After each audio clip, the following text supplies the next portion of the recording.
আমার হাজবেন্ডকে কতবার বললাম যে কচু শাকটা সবে তুলেছ, রেখে দাও তারপরে করব। না, কচু শাকটা করে দিতেই হবে আজকে, গলা ধরতে পারে। কিন্তু বিশ্বাস করো বন্ধুরা, কচু শাকটা রান্না করেছি, একটুও কিন্তু গলা ধরেনি, খেতে দারুণ হয়েছে। আর আমি তো ঘরে যা থাকে সেটা দিয়েই করি। মানে বাদামটা শুধু এক্সট্রা এনেছে আমার হাজবেন্ড, ছোলাটা ছিল না। তো যাই হোক, শুধুমাত্র তেজপাতা, পাঁচফোড়ন, শুকনো লঙ্কার সম্বার দিয়ে আমি কচুটাকে সেদ্ধ করেছি নুন দিয়ে। তারপরে দেখো করে ফেললাম। একটু ভালো করে টানাতে হবে, আর যদি এর সঙ্গে লেবু দিয়ে খাও না, দারুণ লাগবে।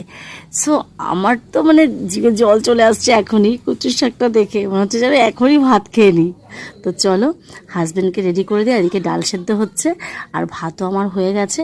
তো হাজব্যান্ডের ভাতটা ঠান্ডা করে ওকে কচুর শাক দিয়ে দিলাম। আমার কচুর শাক রেডি, টিফিনও রেডি করে দিয়েছি। আর তোমাদেরকে দেখিয়ে দিই আজকে দুপুরের মেনুটা কী হয়েছে।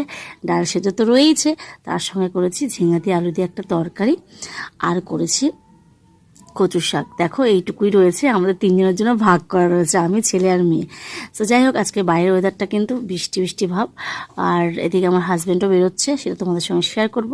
এই দেখো আমার হাজব্যান্ড কিন্তু বেরোচ্ছে, ও পায়ে প্রচণ্ড ব্যথা, তা বললাম যে সাবধানে যাওয়ার জন্য।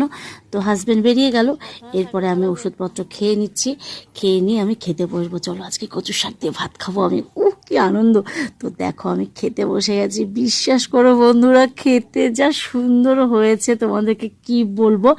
ভীষণ ভীষণ অনেকদিন পর খাচ্ছি, তো এই জন্য আমার বেশি বেশি ভালো লাগছে। আমার ছেলে মেয়ে খেয়েও তো খুব প্রশংসা করেছে, এবার আমার হাজব্যান্ডে খেয়েও প্রশংসা করেছে।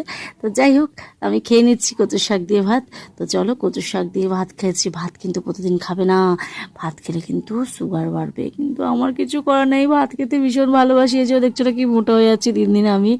সো দুবেলা অন্য কিছু খেতে হবে, একবেলা ভাত খেতে হবে ডাক্তার বলেছে, কিন্তু বাট আমি লোভ সামলাতে পারিনি, আমি খেয়েই নি ভাত। কি করব। তো কচুর শাক দিয়ে ভাতটা খেয়ে নিলাম।